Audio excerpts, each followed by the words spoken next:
dia, pessoas. Hoje nós teremos a nossa aula teórica e nós vamos falar sobre uma conhecida planta de vocês, que é a planta forrageira. E é lógico que você conhece, né? Ou não. Nós vamos ver então o que é essa planta forrageira. A planta forrageira são as partes aéreas, né, de uma população de plantas herbáceas que podem servir de alimentação, né, dos animais em pastejo. Elas podem ser colhidas ou fornecidas também.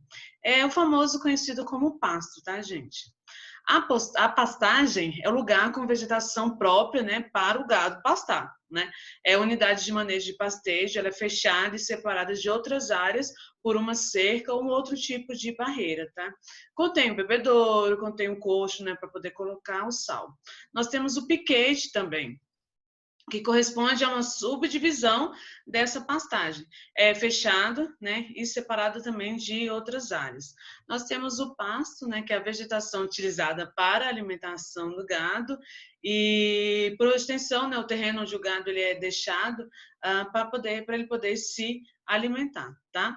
Nós temos o pastejo também, que é o ato de desfolhar a planta enraizada no campo, principalmente por conta dos herbívoros, né, os animais que vão buscar, né, esse alimento, tá?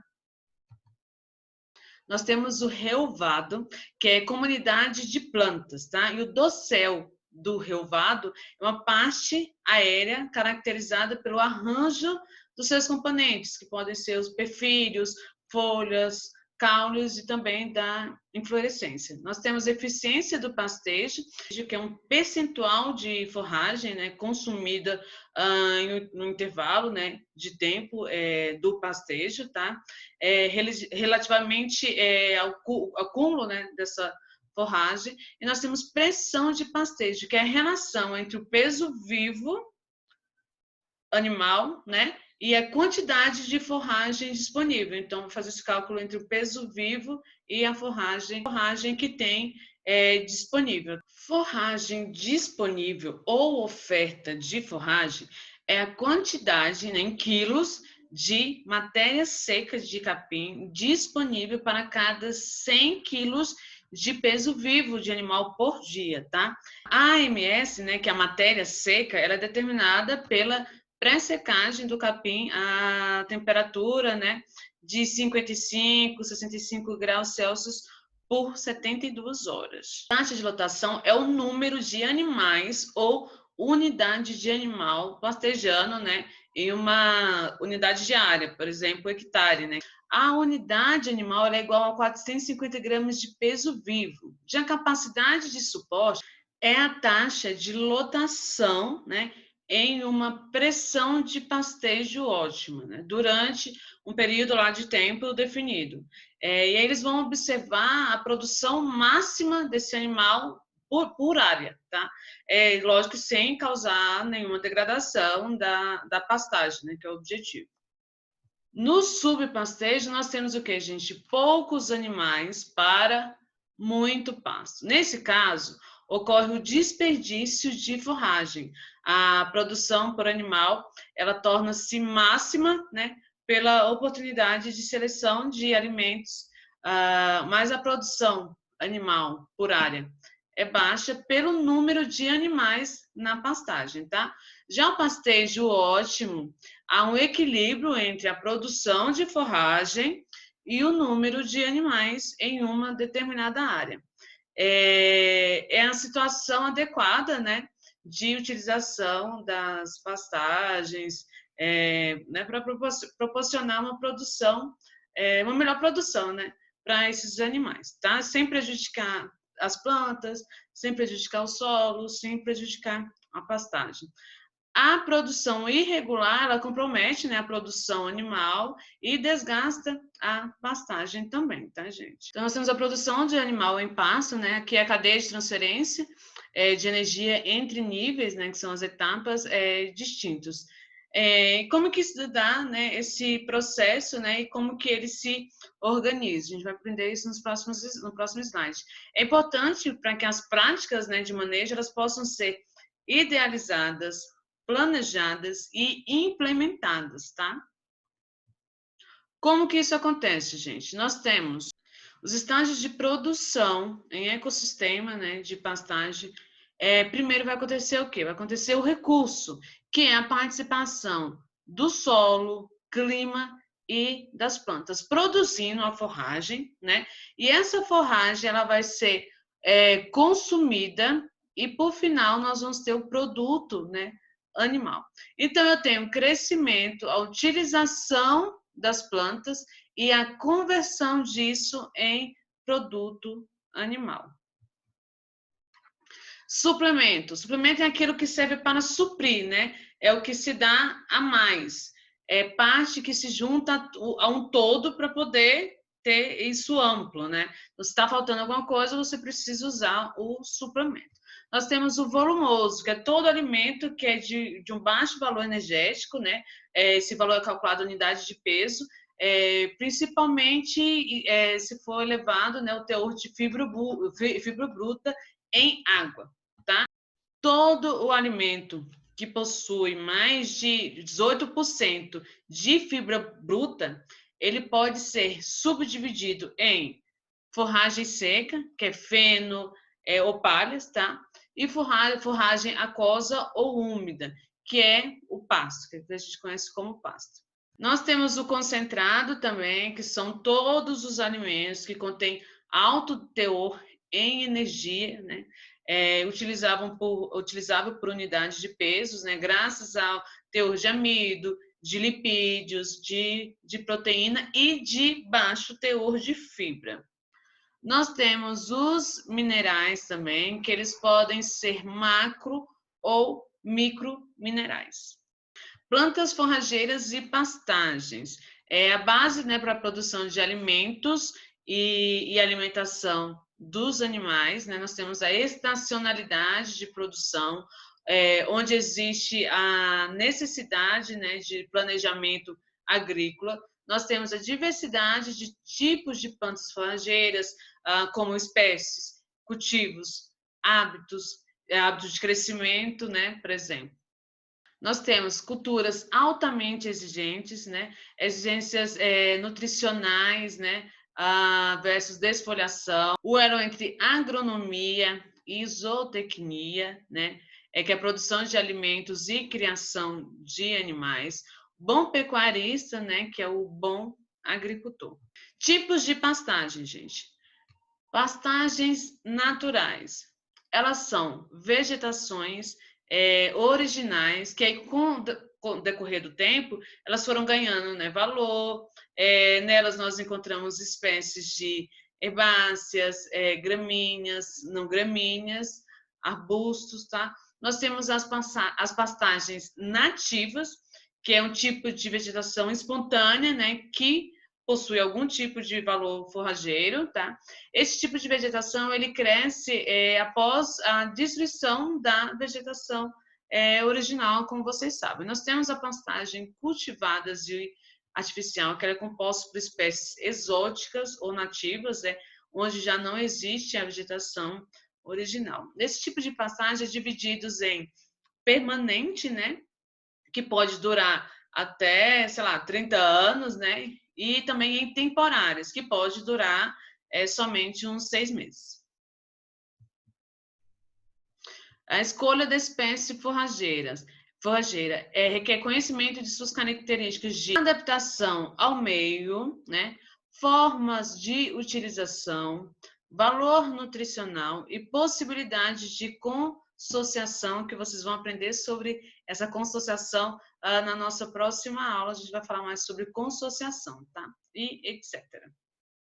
A importante decisão de qual espécie plantar deve ser tomada a partir de análise de diversos fatores que interagem entre si, tais como tempo útil da pastagem, condições particulares, né, do clima, do solo, produção forrageira, valor nutritivo das plantas forrageiras, exigências nutricionais dos animais, época e forma de utilização dos recursos forrageiros e também custos de produção. A gente tem que olhar todos esses fatores para poder escolher qual tipo de planta forrageira a gente vai utilizar.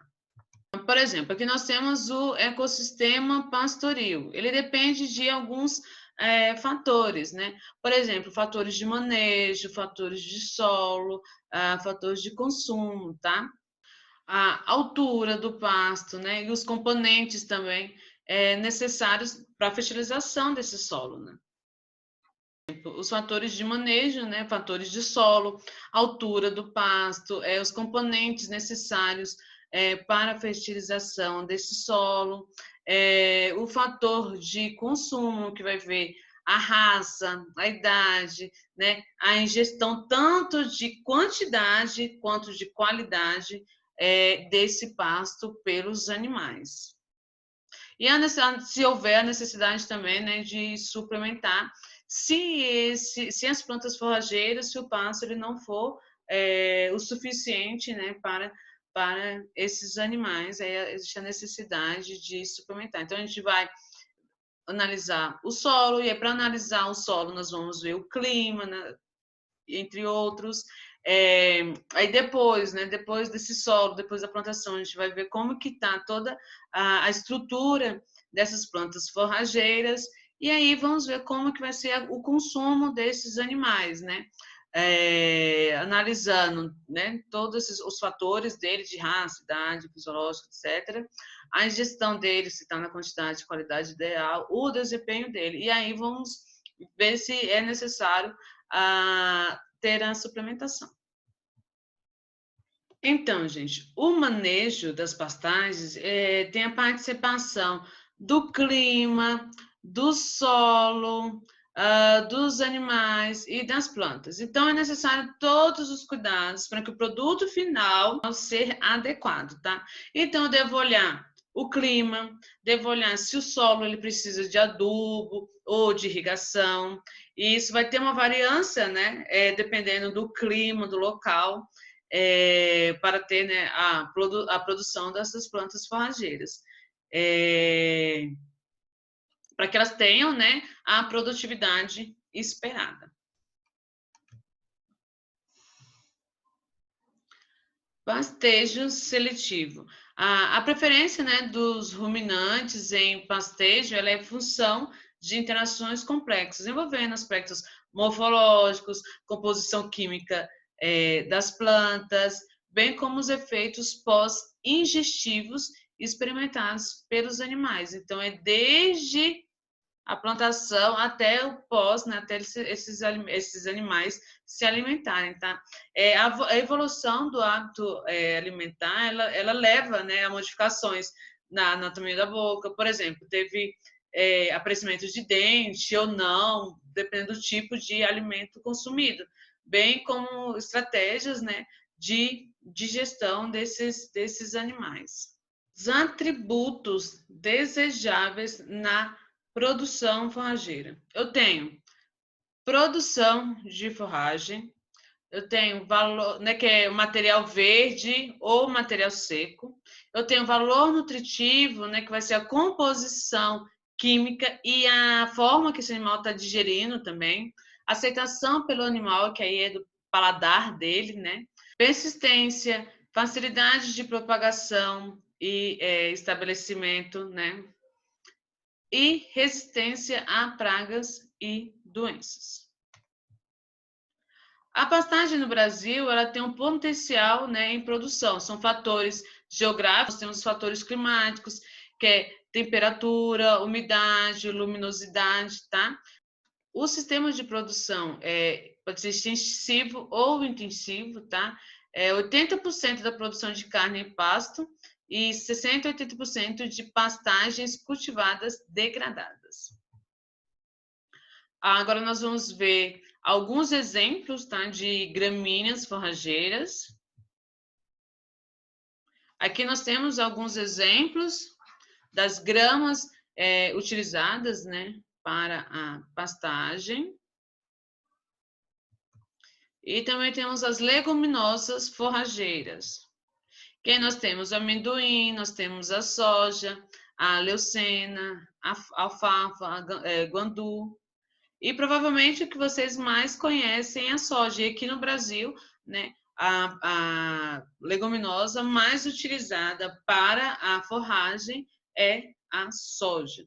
E aí nós podemos observar que, gente, que existe todo um cuidado, né, para a plantação, se não for utilizado as plantas forrageiras já originais daquele local, né, se a gente for plantar outras plantas forrageiras, existe todo um cuidado nessa plantação, tá? Pensando no meio ambiente, pensando no gado, né? Se ele vai gostar, se não vai gostar, se vai faltar algum nutriente para ele. Então, tudo é pensado, tudo é planejado e elaborado para o bem-estar do animal e para também o bem-estar do local, né, do ambiente, em questão do solo, em questão das plantas nativas, tá? Então, tudo que a gente falou hoje, todas as definições e tudo isso ele é pensado para o produto final ser um produto de qualidade, tá? Então, plantas forrageiras entra também na disciplina de botânica econômica, porque elas são bastante utilizadas também na economia do nosso país, e a gente sabe muito bem disso, tá? Por hoje é só. Nos encontramos para poder tirar as dúvidas, né? Que se vocês tiverem alguma dúvida, perguntar no Zoom ou no chat lá no Glassroom, mas não desliga que tem, lógico, que nós não vamos deixar de fazer a nossa perguntinha básica no final do vídeo, e então continue aí, tá? Até daqui a pouco.